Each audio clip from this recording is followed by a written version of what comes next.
नमस्कार, मैं हूँ मनविंदर। आप सभी राष्ट्रवादियों का एमबीएन नेटवर्क में बहुत-बहुत स्वागत है।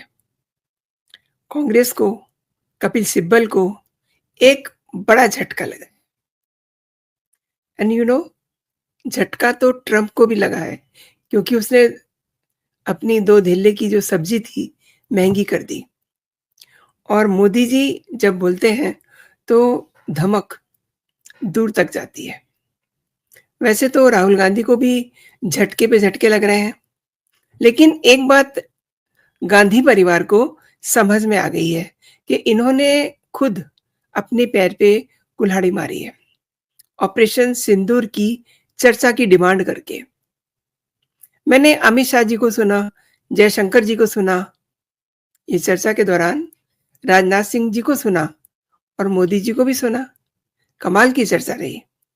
यानी कि मैं इसलिए कह रही हूँ कमाल की चर्चा रही क्योंकि भिगो-भिगो के मारा और मोदी जी वाले भाषण, उसका तो क्या कहना। मज़ा आ गया सुन कर के, जिस तरीके से उन्होंने धज्जियाँ उड़ाई। क्योंकि ये ऑपरेशन मानसून तो अभी तक उनके 11 साल के जो उनका पीरियड है, उसका सबसे शानदार नमूना रहा, कृत्य रहा, शानदार उपलब्धि है। ये दुनिया को भी समझ में आ गया। इसीलिए तो ट्रंप उछल रहे हैं, लेकिन शायद से राहुल गांधी और उनकी टीम को कोई गफलत है, कोई गलतफ़हमी है। अगर समझदारी होती तो समझते कि ये शानदार कृत्य क्या है। मोदी जी का जो शानदार काम किया है उन्होंने ऑपरेशन सिंदूर के दौरान। लेकिन क्या कहिएगा इन्हें? अपने से ऊपर किसी को मानते ही नहीं हैं। उड़ता तीर इन्होंने हाथ में थाम लिया और उसके बाद फिर जो इनकी धज्जियाँ उड़ी हैं, पहले लोकसभा में और फिर वही सेम पैटर्न पे धुलाई होती है इनकी राज्यसभा में।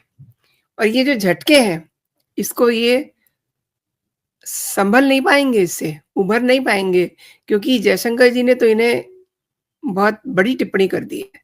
इनको बता दिया है कि इन्होंने चाइना को स्ट्रैटेजिक पार्टनर बनाया था, यूपीए की सरकार में क्योंकि ये पाकिस्तान से डरते हैं। साबित हो गया कि ये पाकिस्तान का एजेंडा चला रहे हैं, पाकिस्तान से एजेंडे इम्पोर्ट कर रहे हैं। ये सब तगड़े झटके हैं और हाँ, जब दिन खराब होते हैं ना, तो मुसीबतें एक तरह से कॉनवॉइस से चलने लगती हैं। अब सुप्रीम कोर्ट से इनको 2 दिन में 2 झटके लग गए हैं।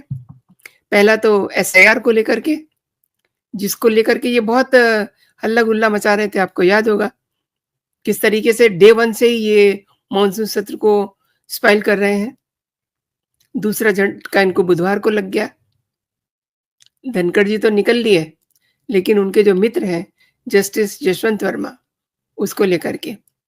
कपिल सिब्बल ने बड़ी कोशिश की, यशवंत वर्मा वाला जो मामला है, डिफ्यूज़ ही हो जाए। लेकिन देखिए ऐसा हो नहीं सका, क्योंकि कांग्रेस को ये लगा था कि उसने तो पूरी एक ऐसी रणनीति बना ली है जिसकी जिसको इम्पोज़ करके वो मोदी सरकार को गिरा सकते हैं।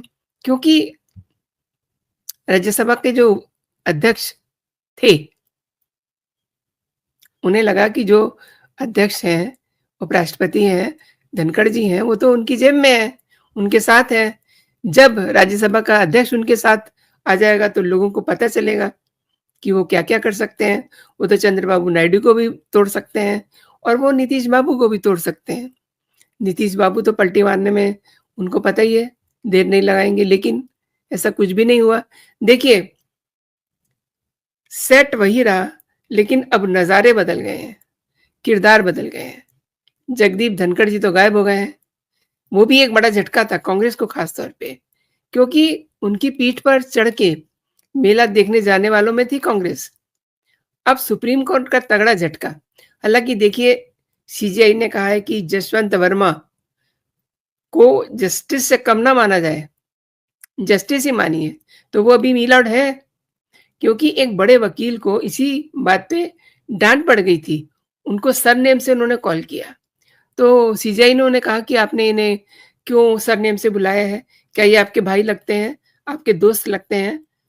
मतलब क्या उनके मन में उनके लिए बड़ी जो है कहते हैं ना, नरमी थी। यशवंत वर्मा की तरफ से एक पिटीशन लगाई थी दरअसल, और किसने लगाई थी? कपिल सिब्बल ने। कपिल सिब्बल अगर किसी पिटीशन को लगाएँ, तो आप ये मान लीजिए कि वो जिसकी पिटीशन लग रही है, वो व्यक्ति कैसा होगा? अब तक तो ये सबको पता है, कपिल सिब्बल ने उनकी पिटीशन लगाई, तो उसमें ये पक्का होता है कि लिस्टेड तो हो ही जाएगी, कोई देर नहीं लगेगी। हालाँकि सिब्बल को कभी नतीजे जो हैं वो पॉज़िटिव नहीं मिले। अब आर्टिकल 32 का मतलब क्या है? राइट टू लाइफ, और वो क्या कह रहे हैं? राइट टू लाइफ में राइट टू डिग्निटी भी शामिल है। तो उनकी डिग्निटी भी हर्ट हो गई है। इसलिए वो भी अब वो जस्टिस हैं, अभी भी जस्टिस हैं, सर्विंग जज हैं। कौन? यशवंत वर्मा। तो सुप्रीम कोर्ट चाहता है ये आर्टिकल 32 में मेंटेबल नहीं है। ये कह कर के वो खारिज कर सकता था कि ये मेंटेनेबल नहीं है, लेकिन उन्होंने इसको मेरिट पे खारिज कर दिया।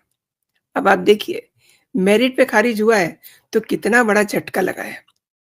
मेरिट पे ना केवल खारिज कर दिया, ये भी कहा कि सीजेआई और कॉलेजियम को पूरा अधिकार है कि वो कोई भी इन्वेस्टिगेशन करें, किसी भी जज के विरुद्ध इम्पीचमेंट के लिए फॉरवर्ड कर सकते हैं।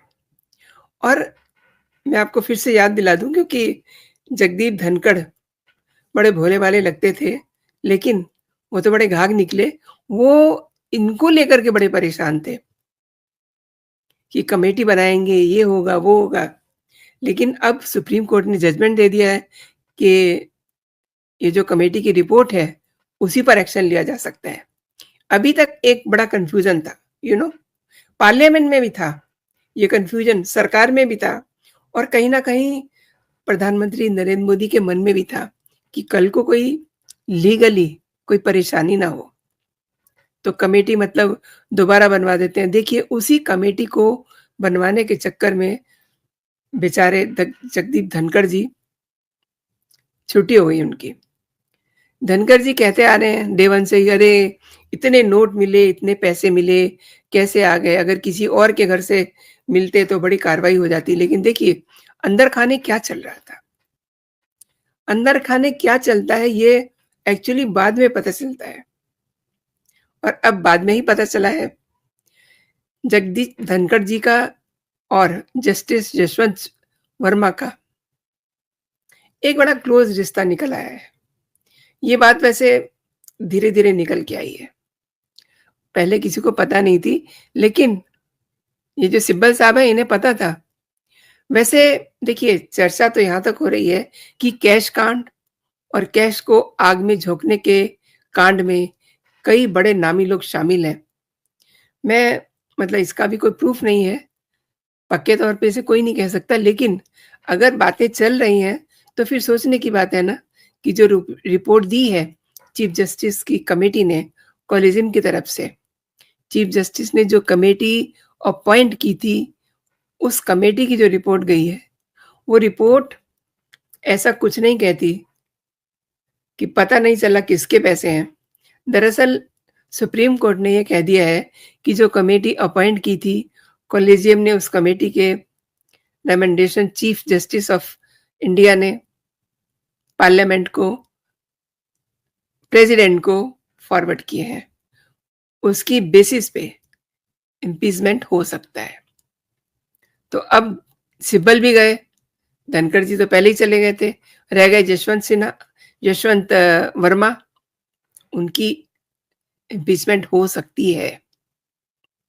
कपिल सिब्बल को झटके पे झटके लग रहे हैं। एक तो ये यशवंत वर्मा वाला केस, और दूसरा झटका, मैंने शुरुआत में 2 झटकों की बात की थी, तो दूसरा जो मसला है, वो भी कम इम्पोर्टेंट नहीं है, वो एसआईआर का है। स्पेशल इंटेंसिव रिवीजन, जिस पर चुनाव आयोग काम कर रहा है। लेकिन देश का पूरा विपक्ष ये चाहता ही नहीं है कि इस प्रक्रिया को फाइनल किया जाए, यानी कि विपक्ष चाहता है कि कोई भी घुसपैठिया आए, वोट दे जाए, और कोई व्यक्ति मर गया है, वो भी वोट देगा। मतलब उसकी जगह पे कोई वोट दे सकता है। किसी की डबल वोटर लिस्ट में नाम है, तो क्या वो कटेगा नहीं नाम? आप मतलब हैरान होंगे कि कैसे-कैसे प्रमाण पत्र दिए जा रहे हैं। मतलब लोग अपने घर के कुत्ते-बिल्लियों को भी प्रमाण पत्र दे रहे हैं। Very amazing. सुप्रीम कोर्ट में ये मामला क्यों पहुँचता है? क्योंकि ये महत्वपूर्ण है। ये इसलिए महत्वपूर्ण है कि 150 से ज़्यादा वकील दोनों तरफ से इसमें इन्वॉल्व हैं। इसके हेरम पर जो है सुप्रीम कोर्ट में पेश हो रहे हैं। इस विषय पे सुप्रीम कोर्ट ने जो टिप्पणी की है, गजब टिप्पणी की है। सुप्रीम कोर्ट ने कहा है कि 65 लाख लोगों का वोट काट दिया गया है। ये कह रहे हैं, तो जबरन उन्हें मृत घोषित कर दिया गया है। सुप्रीम कोर्ट ने कहा कि ऐसा है, देखिए अगर आपको लग रहा है कि ऐसा है, तो आप फिर केवल और केवल 15 लोगों का नाम लेकर के आ जाइए। 15 लोगों को लेके आइए, फिर हम देखते हैं कि इस केस में क्या करना है। आप सोचिए इस केस में कपिल सिब्बल, प्रशांत भूषण, अभिषेक मनु सिंघवी ऐसे-ऐसे नाम, ऐसे-ऐसे लोग खड़े हैं। इन्होंने क्या कहा, लोग मरे नहीं हैं, चुनाव आयोग उन्हें मार रहा है। मतलब कितनी बड़ी ये बात कह रहे हैं कि चुनाव आयोग उन्हें मरा हुआ घोषित कर रहा है। चुनाव आयोग क्या छोटी संस्था है? एसआईआर का एक सिस्टम होता है। बीएलओ और बीएलए इनकी बड़ी इम्पोर्टेंस होती है, इम्पोर्टेंट भूमिका होती है। पार्टियाँ इन्हें नियुक्त करती हैं, कोई ऐसे वोट नहीं काट सकता। हाँ, कई बार अनजाने में कुछ गड़बड़ियाँ हो जाती हैं। बीएलओ और बीएलए दोनों अगर मिल जाते हैं, बूथ लेवल ऑफिसर और बूथ लेवल एजेंट, लेकिन बूथ लेवल ऑफिसर सरकारी होता है, बूथ लेवल एजेंट जो है, पार्टियों की तरफ से नियुक्त होता है। मैं आपको बता दूँ कि बिहार के अंदर 55,000 बूथ लेवल एजेंट हैं, वो भारतीय जनता पार्टी के हैं और 47,000 आरजेडी के हैं। इसके अलावा 5,000, 2,000, 8,000 अलग-अलग पार्टियों के हैं। ठीक है? ये बीएलओ के साथ मिल कर के काम कर रहे हैं, लेकिन फिर भी कहा जा रहा है कि ये हो गया, वो हो गया, मतलब गड़बड़ियाँ हो रही हैं। इस पर सुप्रीम कोर्ट के जस्टिस सूर्यकांत और बाची की बेंच ने कहा कि सिब्बल साहब, जिन लोगों को चुनाव आयोग ने मार दिया है, जैसा कि आप कह रहे हैं, अगर वो ज़िंदा है, तो केवल उनमें से 15 लोगों को पकड़ के ले आइए। तो सिब्बल साहब क्या कहने लगे कि अरे वो लिस्ट तो चुनाव आयोग के पास है। ऐसे ऐसे क्या सुनवाई में पेश होंगे सिब्बल साहब? एक और बात है, सिब्बल हर केस में क्यों डिफीट मिलती है उन्हें? क्योंकि उनके पास सॉलिड सबूत नहीं होते। लेकिन उस हश्र तक पहुँचने से पहले इतना ये पैसा वसूल लेते हैं कि इनको तो कोई फ़र्क नहीं पड़ता, केस हारे चाहे जीते। एक्चुअली केस फैक्चुअल होता ही नहीं है। आदमी के पास फैक्ट नहीं होता, हवा में कितना बात करेंगे? तो सुप्रीम कोर्ट ने कपिल सिब्बल की पूरी हवाबाजी को खत्म कर दिया। हुआ क्या इसमें? सुप्रीम कोर्ट ने कहा कि अब देखिए ज़्यादा अगर आप कहेंगे कि काट दिया, वोट काट दिया, आपको उन लोगों के साथ आना पड़ेगा तब हम सुनवाई करेंगे। चुनाव आयोग संवैधानिक तरीके से काम कर रहा है, जो संविधान में उसको राइट है, उसके तहत वो काम कर रहा है। हम इसमें कोई इंटरवीन नहीं करेंगे। आप प्रूफ लेके आइए, तब हम इसमें इंटरवीन करेंगे। दूसरी बात क्या थी आप अंडरलाइन कीजिए। सुप्रीम कोर्ट ने जो प्राइमरी लिस्ट है, उसको ड्राफ्ट कर दिया है। ड्राफ्ट करके पब्लिश कर दिया है और पब्लिश करके हर पॉलिटिकल पार्टी को दे दिया है और जहाँ-जहाँ गड़बड़ी लग रही है, जहाँ नाम कटे हैं, नाम छूटे हैं, उसे फाइनल लिस्ट में शामिल करेंगे, ऐसी व्यवस्था कर दी है। एंड आपको जानकर के हैरानी होगी कि पूरा विपक्ष, ये जो सारे दिग्गज वकील हैं, ये कह रहे हैं कि ड्राफ्ट हुई लिस्ट को पब्लिश मत करवाइए। अरे एक तरीका होता है, पब्लिश नहीं करवाएँगे तो फिर उसपे ऑब्जेक्शन कैसे आएँगे? आपत्तियाँ कैसे ली जाएँगी? अच्छा, दूसरी बात ये है कि अगर पब्लिश हो गई लिस्ट तो सारे नाम तो सामने आ जाएँगे, सारी कहानी ये है। अब केस में लगभग 80 पिटिशनर हैं, वकील खड़े हैं, पिटिशनर तो छोड़ दीजिए, करीब-करीब 150 वकील जैसा कि मैंने आपको बताया। अब आप सोच रहे होंगे कि इसमें ऐसा क्या है? ये कोई छोटा मैटर नहीं है। दरअसल मैं इसकी बात क्यों कर रही हूँ?